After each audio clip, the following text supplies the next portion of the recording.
Namaste and welcome.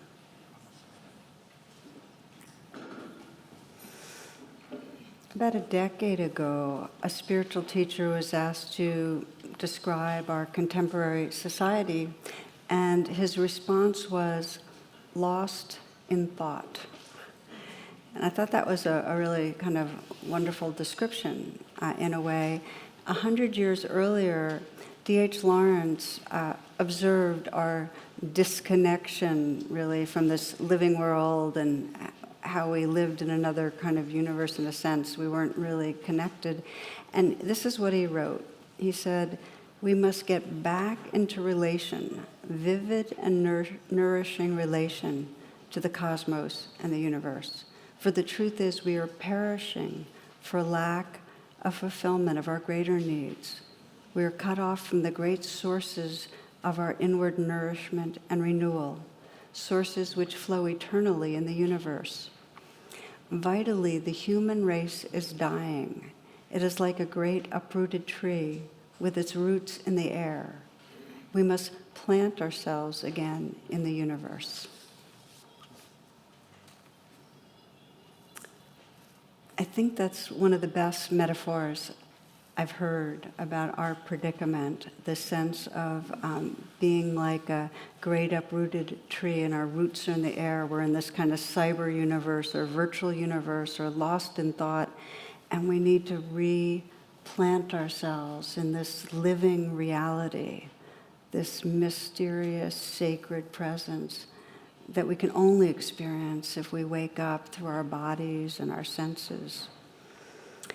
And every mystical tradition tells us in some way to go back to the natural world, to go into the woods or the desert, up into the mountains. Mystical traditions tell us to do yoga and to dance and to awaken to the mystery and the aliveness inside. It's the portal, really, to the sacred. And this is the Buddha teaching 2,500 years ago. There's one thing that when cultivated and regularly practiced leads to deep spiritual intention, to peace, to mindfulness and clear comprehension, to vision and knowledge, to a happy life here and now, and to the culmination of wisdom and awakening. And what is that one thing? It's mindfulness centered on the body.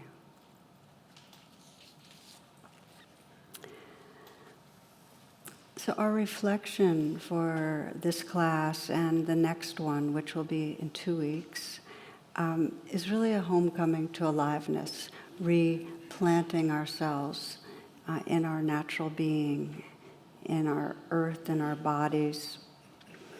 And really one of the most regular questions I get is, but what if I can't feel what's going on in my body?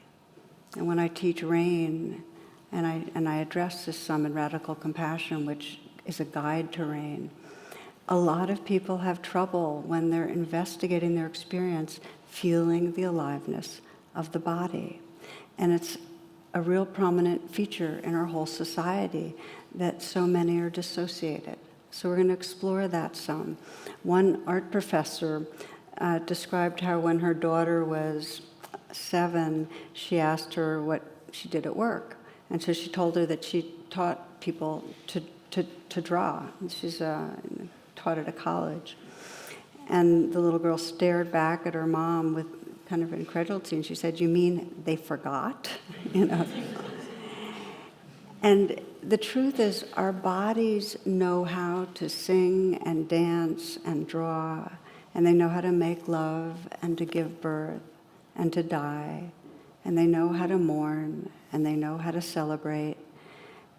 And the given is, we leave our bodies regularly. And we can look at today. I mean, how many moments were we off planning or figuring out something or trying to solve a problem or obsessing or remembering, or just some way in cyberspace. And the given is, in those moments, our senses are shut down. We're not online or emailing and at the same time aware of the energy in our body or listening to the sound of the rain or the birds. That just doesn't happen.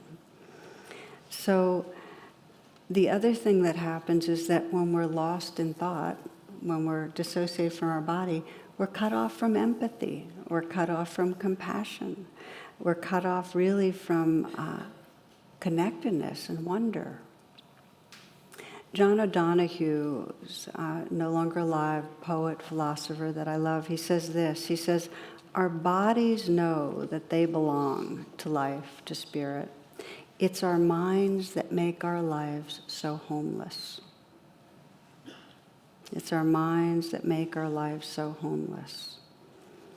So any pathway to full awakening requires a deepened communion with the life of the body. It's just part of it. And one of the essence teachings in Buddhism is be a light unto thyself, which means take in all sorts of teachings, listen to the teachers and the podcasts, and read the books or do whatever. I don't think the Buddha talked about podcasts, but but you get the idea. But the bottom line, there's no freedom until we do that U-turn and bring our attention to what's the nature of reality right here. What's going on here? Can we look into our own minds and our own awareness and sense what's true? Investigation. So we'll take a moment to reflect together, and I'll ask you to come back as you're listening. Right this moment, if you'd like to close your eyes. Even as you were listening, how aware were you of your body? And maybe what happens right now when you become aware of your body and your posture, your breathing. Can you feel the energy in your hands? Can you feel your feet? Are you inhabiting your chest, your belly?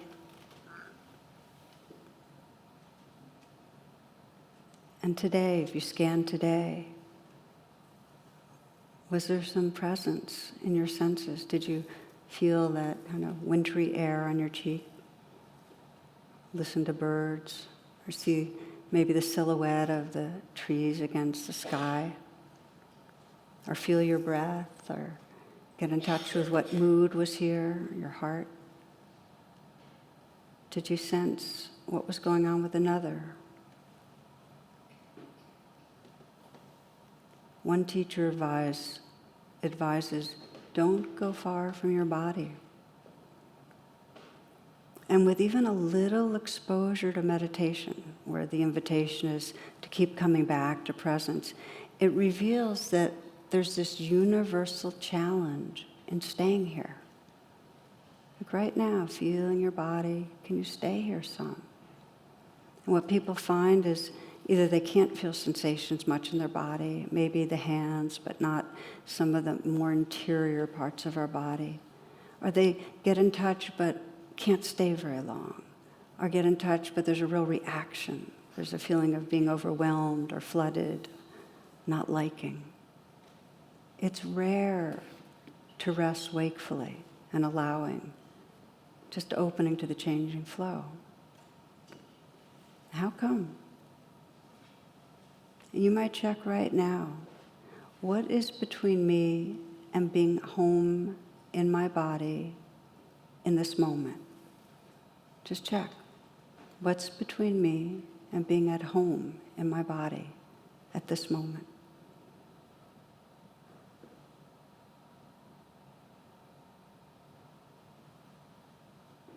And sense you're kind of entering the inner wilderness. Can you be at home with that wilderness? Because it's a realm that's changing, always changing. If you're inhabiting your body, you're feeling change. Sometimes raw, sometimes intense, sometimes pleasurable, sometimes painful. But if you're really awake in your body, you'll notice it's out of control. You can't be present and controlling at the same time. And if you're awake in your body, you may feel fear or joy, and you may feel that mystery of presence. So So here's another inquiry. If you're feeling yourself in this wilderness of sensation and you're letting it happen, who am I in this wilderness? What's the sense of who you are when you're opening in your body?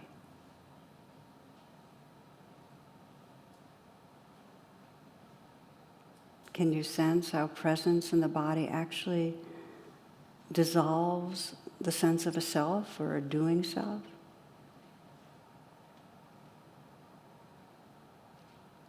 For many, especially not used to being in the body, there can be a real upwelling of restlessness or anxiety, discomfort. So the habit is to dissociate. So just notice right now what it's like. And take a few full breaths and see if, as you open your eyes, you can keep staying awake somewhat in your body. Maybe listen with 10% and 90% still feel your body sitting here.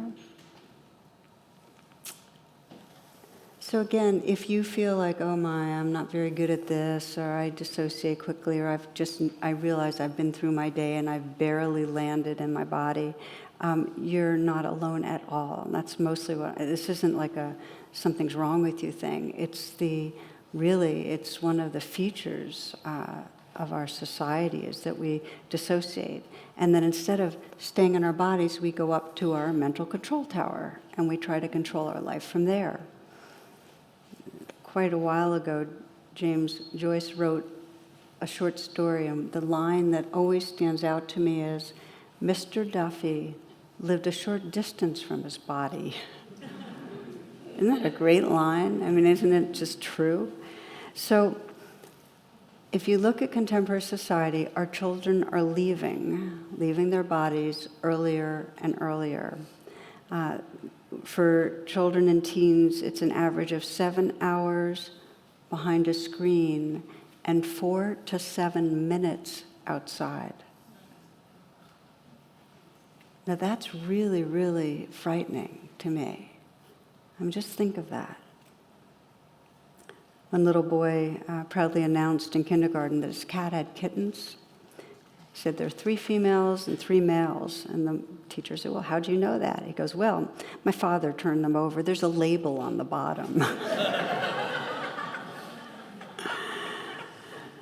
So, but we think about it, like, what does it mean that our kids all have devices that they're constantly looking at? And what will happen if our children don't feel a connection and joy and belonging in the natural world?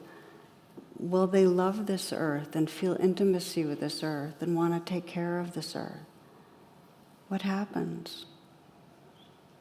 I also think of how the obesity rate in children's tripled since the 1970s. There is a real dis-ease with leaving our bodies. Now, thinking is not the problem. I want to make that clear.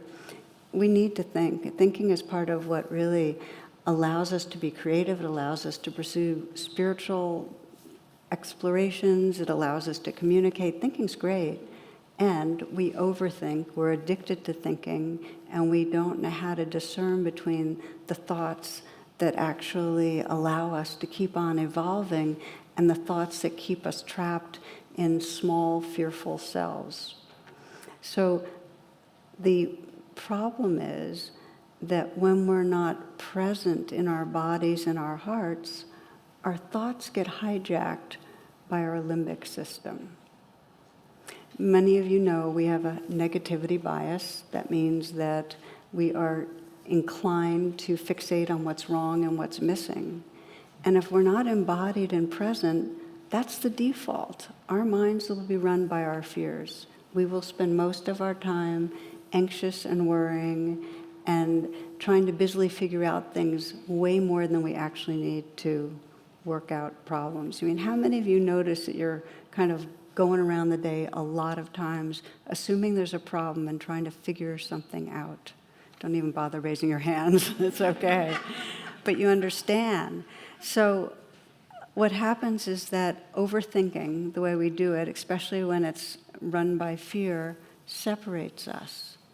It separates us from our own hearts, and it separates us from each other. We feel like we're in our own little vacuum or silo, busily working out problems, and that something's wrong. It fuels the shadow on a global level. When on a global level, humans are overthinking and run by fear, we cause a lot of damage. Thinking tends to create hierarchies. Thinking creates separations. When we're run by fear, we live in hierarchies.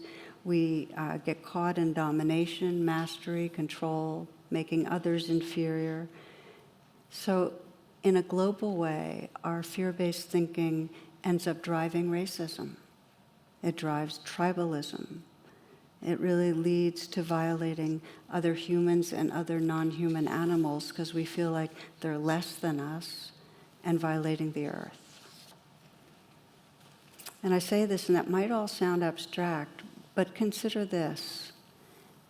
If someone's really in their body and feeling what's going on inside them and willing to open to their fears and willing to bring presence to what's difficult, there's a natural compassion that then can extend to the world around them. When we're in our bodies, we feel more of the natural world around us. We feel more belonging. We want to take care. We can see the shadow in our daily life, too. When we're not present, we can see how our anxiety creates a sense of separation, and the more we worry, plan, obsess, the less we're able to be intimate. So I'll speak for myself here because, and I shared this at some point, I think last year, I became aware that for quite a while when my son would call me, I would be in front of my computer screen, and as we were talking, I'd be kind of deleting emails that I could get rid of and doing little busy work and sometimes writing checks out and so on.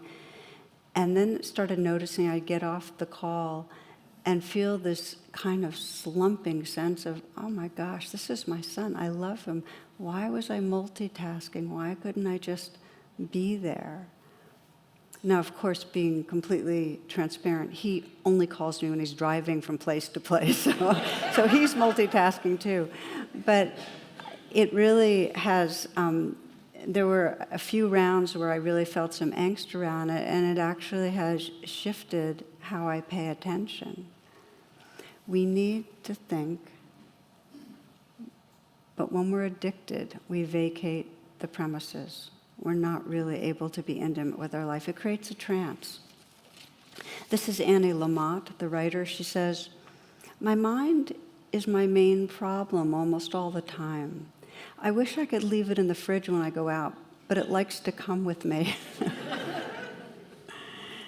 So when we're in trance, when we're in the trance of thinking, we lose the freshness and spontaneity and creativity that's really who we are. George Carlin says, do you ever get that strange feeling of vuja day? This is not déjà vu, vuja day. It's a distinct sense that somehow something just happened that has never happened before. Nothing seems familiar, and then suddenly the feeling's gone. Vuja day.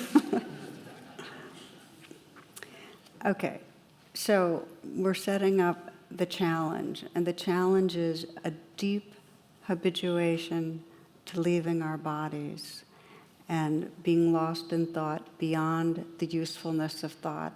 And I suspect if I did a survey, most of us would confess to falling in that category of often thought more than is beneficial. So, reconnecting. And we're going to emphasize two main ways. We're going to talk about reconnecting when we're caught in the trance in daily life, and the reconnecting that a daily practice of meditation fosters. It inclines us more to come back to our body. If you're sitting regularly, there's going to be more remembrance during the day, more noticing of trance. But we're going to start with during the day now.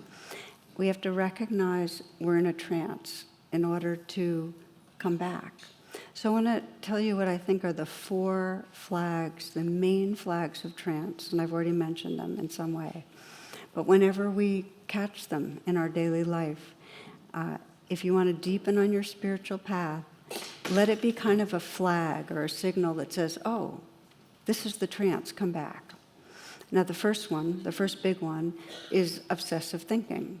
And we sometimes catch ourselves. We realize, okay, I'm perseverating. I have been cycling through this same thought over and over and over again. It's like that saying that we have something like 65,000 thoughts a day, and like 98% of them we had yesterday. It's that.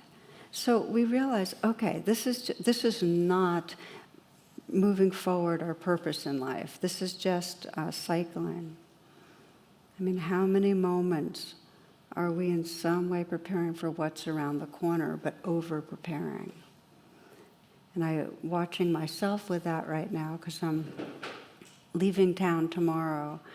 And whenever I'm about to leave town, and there's something about airplanes and security lines and so on, I'm packing, that I just keep cycling through, like things I've already figured out and worked out and planned and even put in my suitcase. I'm still kind of like churning. So it's kind of like that story of the mom that sends an email to her son, and it says, start worrying, details to follow, It's like worry needs a place to land. The intensity of our compulsive thinking is in direct proportion to the extent we're unwilling to experience our bodies in that moment. I want to say that again. The intensity of our compulsive thinking is in direct proportion to the extent that we're not willing to experience our body in that moment. In other words, there's some angst in there, and it's driving our thoughts, and we don't want to sit down and just feel the angst, so we keep on churning. So the big and wonderful and profoundly transformative question when you're obsessing, what am I unwilling to feel? What really wants attention inside me right now? And the practice is, see if you can interrupt obsessing. Just notice what you're unwilling to feel. Just name it, okay, angst, anxiety, fear, discomfort, worry. And then just breathe, and with kindness, feel what's in your body, even for 15 seconds, and then go back to obsessing. But you'll find that if you keep interrupting, there's going to be more and more spaces of waking up, and you will gain more tolerance for the discomfort in your body you are running from, and that's the key. I mean, in psychology, it's called affect tolerance. And in meditation, we're trying to learn that we're the ocean and we have room for the waves, so we don't always have to feel we're knocked around by the waves. Okay, so this is the first one, obsessive thinking. When you notice it, just be willing to interrupt. Okay, what am I unwilling to feel? And then just breathe with it, kindly. 10 seconds, 15 seconds, see what happens. The second big one that's a sign of trance, judgment. In some way, judging myself, judging others, judging life, but judgment. If you start watching your own mind, you'll notice how many moments there's a sense that things aren't the way they should be. Just how many moments. Sometimes it's not dramatic, it's just a little bit like not quite comfortable and should be a little bit more comfortable for us, physically or emotionally. Or somebody's not doing something terribly wrong, but we're just wanting them to be a little different. So judgment is any way we're wanting life to be different. And the mind circles around that. Again, with judgment. And I'm making this very short and pithy, and it's a life work. Try to interrupt it. Try to feel what's under the judgment and breathe with it kindly. Okay, so there's obsessing, there's judgment. The third sign of trance is when we're caught in some kind of addictive behavior of ways that we distract ourselves and numb ourselves. And this is that huge catch-all of food and drink and drugs and shopping and internet and so on. But in some way, we're caught. It's like the man and his wife are sitting in the living room, and she says to him, if I ever become a vegetable, just really pull the plug. And he goes over to the TV set and yanks the cord. And we are addicted to our screens. There are only 2 industries that refer to their customers as users. You already know what I'm going to say, right? Computers and drugs. And it is, there's all sorts of studies now about what the dopamine fix and how much we are hooked. And most people I know will confess that they are hooked. So, just like every other one of the trances that we get caught in, you might sense the reflex to check your emails, and maybe 1 out of 4 times, instead of doing it, just pause and feel what's going on inside you. What am I unwilling to feel? Breathe with it and be with it kindly. Now, by now, you've gotten that there's a little recipe here. And of course, you need to customize it. But each time you're interrupting and pausing, you're sensing, what am I unwilling to feel? And you're breathing with it. You're feeling it kindly. And then you can go ahead and do what you're going to do, but you'll find that you're in at least a slightly shifted state of consciousness, because interrupting the behavior creates more space. It's that brilliant, incredibly helpful line from Viktor Frankl, that between the stimulus and the response there is a space, and in that space is your power and your freedom. That when you interrupt trance states and you pause, you're beginning to have more access to your true nature, to your wisdom and your compassion. So don't worry if you interrupt and go right back into the behavior. The interruption counts, okay? All right, I've given you 3 so far: obsessive thinking, judging, and the addictive kind of distracting or numbing. The 4th is speed. We are a society that's absolutely addicted to speed. We're racing around. We're always trying to cut things short, whether it's, through our microwaves or getting a faster connection on the internet or whatever it is. We are a very restless, impatient culture. So there's an underlying mantra of, I don't have enough time. How many of you can relate to that one? All of us probably, many of us. And I always am amazed when I go to a meditation retreat where we slow down at retreats. And the instructions are, we have walking practice, and the instructions are to gradually slow down the walking. So it's slow walking.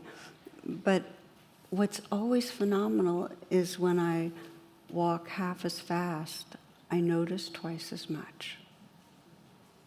It's amazing when you slow down. We are habituated to a certain pace. Slow it down even a little, and your lens of perception opens to the mystery. We're in a trance when we're speeding along. Last week, I shared a story that's always touched me of a woman who was diagnosed with cancer and only had a year to live and had a 1-year-old daughter. And her mantra became, I have no time to rush.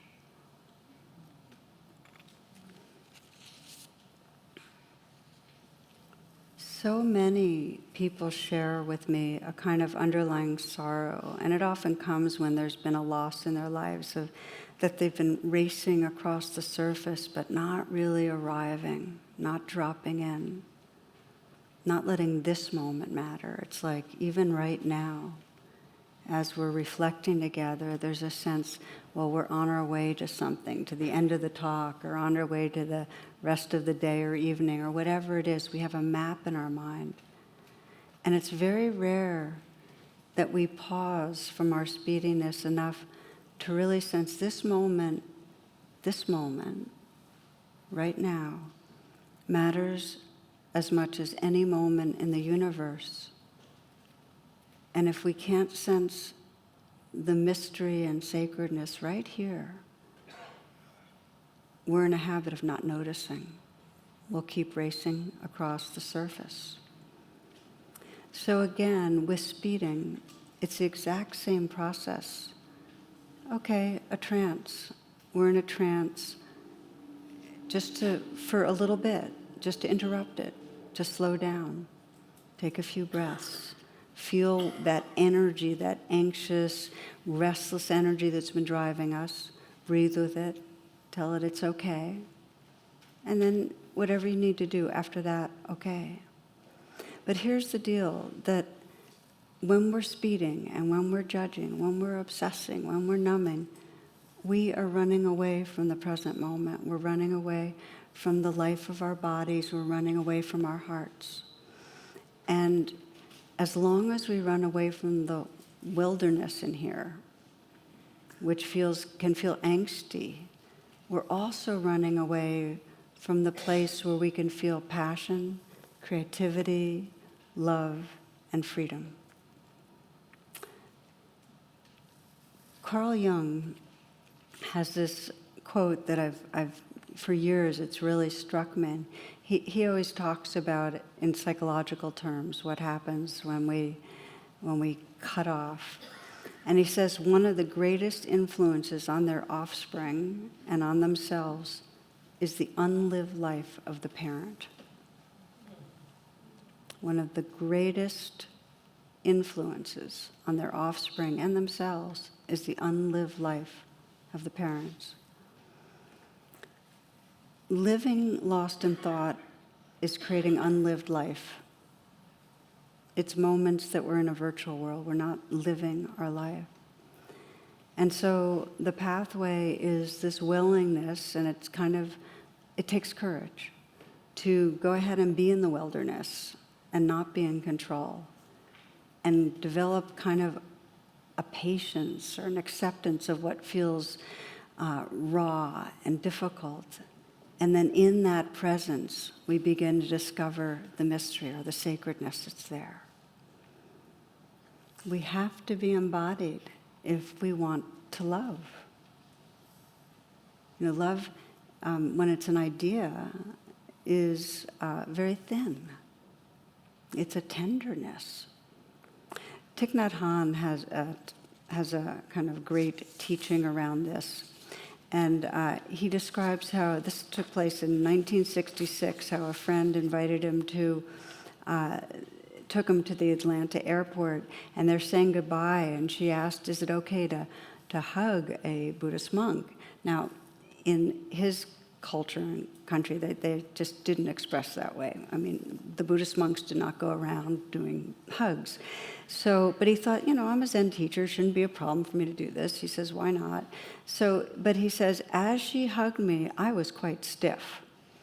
While on the plane, I decided that if I wanted to work with friends in the West, I'd have to learn the culture of the West. And to surmount this cultural barrier of communication, he developed what he called a hugging meditation. And he says it requires we disarm all our chronic cynicisms because it appears intolerably awkward, but then it blossoms in a way. So according to this practice, you have to really hug the person you're holding. Okay, so this is like we're usually in a trance when we give a hug. We do sideway hugs or we just pull someone in. But this is like you have to get embodied here. And you have to make the other person very real in your arms, like they're a living, breathing body too.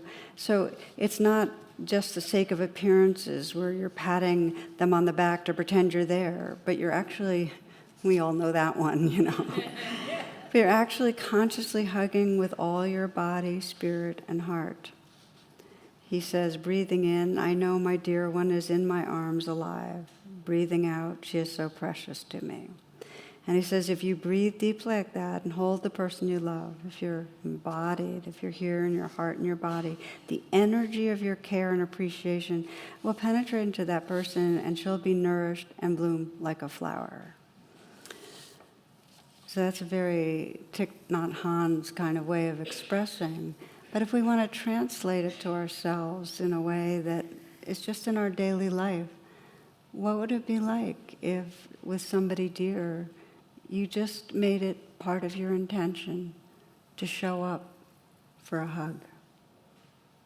To show up, to really be in your body and feel your care and let your hug express that tenderness. You have to be here for that.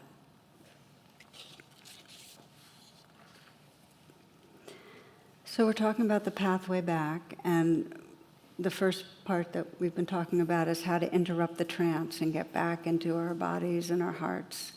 And each of you knows your particular favorite ways of going into trance. So you might choose one thing. It might be too much to say, well, every time I judge or speed or obsess, or, it might be too much. But you might say, every time I catch myself judging, if I can remember, I'm just going to pause, feel my body, feel what's going on, breathe, and then continue. And it's really revealing. So that's one of the pathways back. The other is a daily meditation practice. And when I say that, and I often really try to emphasize this, we each have to find what we can do regularly. Nature loves rhythms, so there's something about every day finding some moments to come into presence, to on purpose pay attention to the moment. It's a gift to the soul to do that. But I think that in order not to find it being something rigid, guilt-inducing thing, my way of doing it is that it doesn't matter how long. So what that means is that, and I've shared this before, from when my son was born, that was 32 years ago, I had a period where I got very lax with my practice and could feel the lack of it when he was an infant. So I committed myself to every day no matter what, but I had that back door that it didn't matter how long. And usually I sit for around 30 minutes or 45 minutes, but there have been times I'll get to the end of the day and I'll just sit down and I'll take a few deep breaths and may everybody be happy, may everybody be blessed, and go to bed, and that counts, So I invite you to have some regular rhythm in your life where you just call practice some pause for a few minutes or 20 minutes or whatever to reconnect with your body, heart, and spirit. And sometimes you won't feel like you're reconnecting with anything. You'll just feel like you tried and your mind was busy. But that counts because you were intentional, okay? So daily practice, and that means that the kind of practice I'm talking about is as we started with the Buddha, this mindfulness of the body. And you might feel that right now, just as you hear the words, that you kind of move from the head and begin to scan your body again and sense what wants to let go a little. And you might notice that you can soften your hands and you can soften your belly and you can start again to feel your body breathing.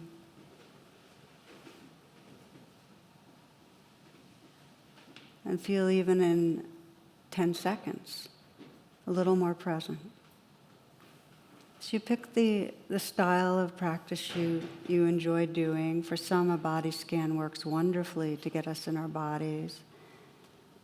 Perhaps having an anchor of the whole body and the sensations of the body, or for some, sounds and sensations or the breath.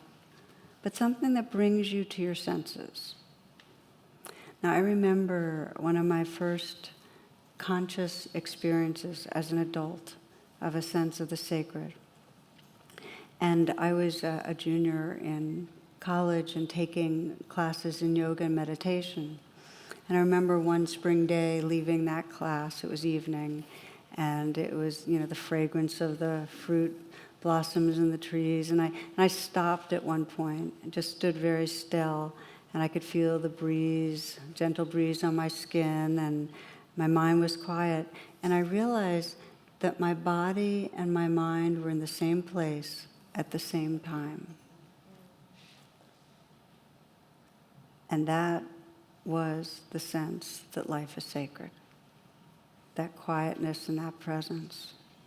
That was years ago, but it's one of the realizations that I most keep coming back to, is that the portal to presence is through awareness of this living body. This is Kabir. Inside this clay jug, there are canyons and pine mountains, and the maker of canyons and pine mountains, the God whom I love, is inside.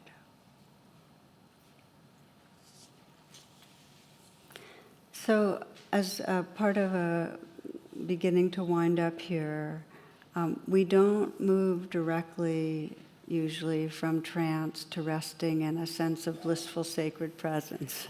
I wish it were that way, but it's not usually that way. Usually there's layers of fears or craving or tensions that are asking for our attention. So part of our task is to offer a kind and intimate presence with whatever is here. But it's in that process of offering presence to the aliveness in our body that we actually come home to a very awake presence that has room and that is mysterious and beautiful. Now, sometimes when it's very difficult, we need to have bring a whole lot of care and go very, very gradually into our bodies. And this is particularly when there's a lot of trauma. So what I'll be addressing in the next class is when there's a lot of trauma or when there's a lot of pain in the body and it's really hard to arrive, how do we work with that? Because, we can start listening to this kind of a talk and think, boy, there's something really wrong with me that I'm not opening up into my body. But, when there's pain, when there's fear, it's really difficult and we need guidance. So we'll talk about that. But the motivation is what's important, that we have that intuition, as D.H. Lawrence put it, that we need to replant ourselves in this natural world, in our own bodies, in our own hearts, and that's going to be the pathway to really the mystery and to sacredness. So we'll close with a short meditation. Feel free to adjust how you're sitting.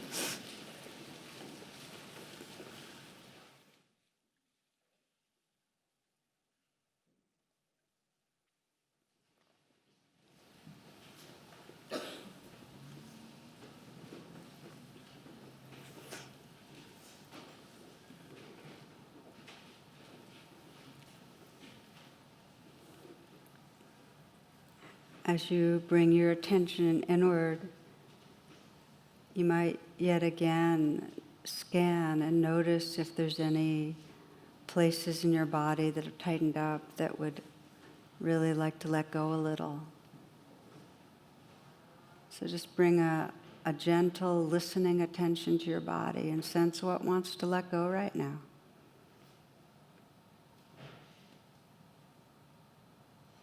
Maybe there's some tension in the jaw and you can bring a slight smile to the mouth. Sometimes we don't notice, but when we've been thinking a lot, the micro muscles around the eyes tighten. So softening the eyes can help as part of quieting the mind.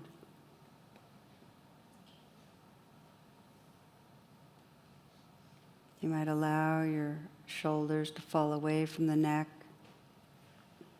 And even imagine and sense a little bit of a melting or dissolving in the shoulders. Ice to water and water to gas.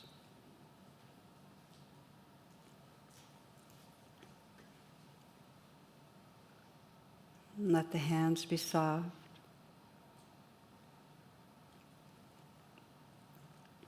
And let the chest be open. And see if you can loosen and soften the belly. And let the breath go deep into the torso. So you wake up deep into the body, feeling the touch points of where your hands touch each other or your legs, pressure and warmth where you're sitting, your bottom on the chair, on the cushion, feet on the floor. And feel your whole body as a field of sensation. You're receptive and allowing the movement of energy and aliveness that's here.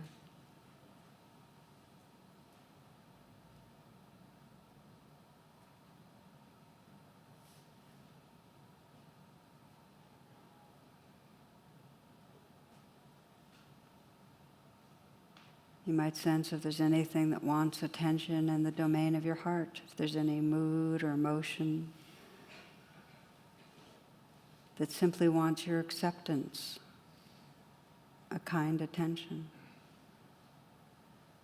Just to breathe with and feel the life of the body, the life of the heart.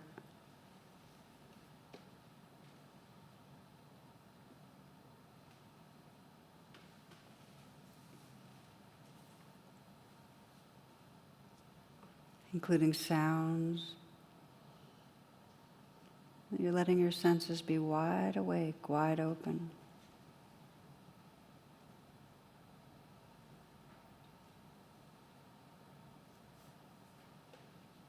And planting yourself in the universe, in this wilderness, in this aliveness. Noticing the sense of your own being when you're really inhabiting this aliveness, feeling it fully.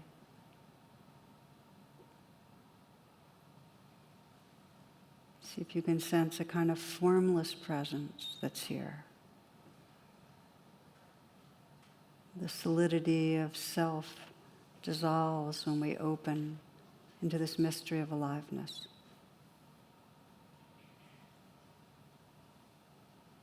Relaxing with the mystery.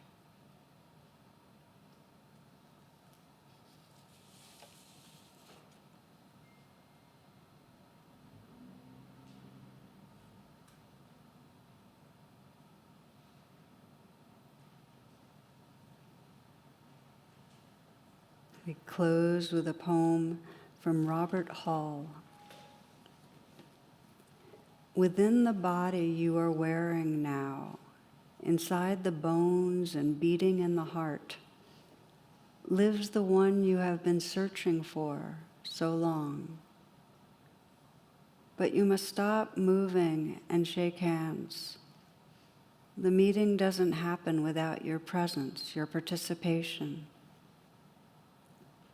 The same one waiting for you there is moving in the trees, glistening on the water, growing in the grasses, and lurking in the shadows you create. You have nowhere to go. The marriage happened long ago.